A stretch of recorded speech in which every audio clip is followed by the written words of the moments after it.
those amount to a deadly war on veterans. They were firing service-connected, disabled veterans working on the crisis line, which is where we want them. A lot of you worked in the space where you have helped transitioning veterans who maybe don't have skill sets that translate easily to the private sector to find employment. Roughly 30% of the federal workforce is veterans, and that's intentional, right?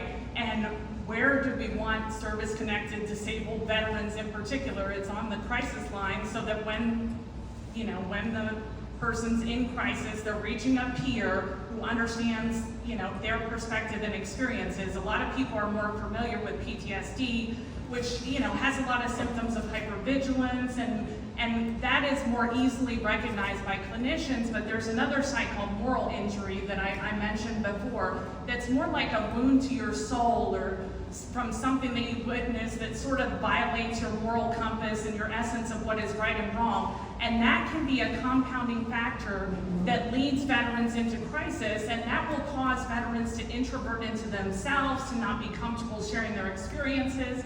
And those veterans that suffer from both PTSD and moral injury can be at higher risk of suicide. And so having those veterans who have dealt with moral injury on the crisis line is essential to saving lives, because they're going to invite someone into that conversation and space in a really authentic way. And that said, when you're firing service-connected disabled veterans with skills that don't translate to the private sector, they lose their purpose. And what is another risk factor to suicide, right? Loss of purpose and faith and hope. And these are people that, never took off their uniform to serve their country, in essence. The veterans that work with us, that's the way I view them. They never took off their uniform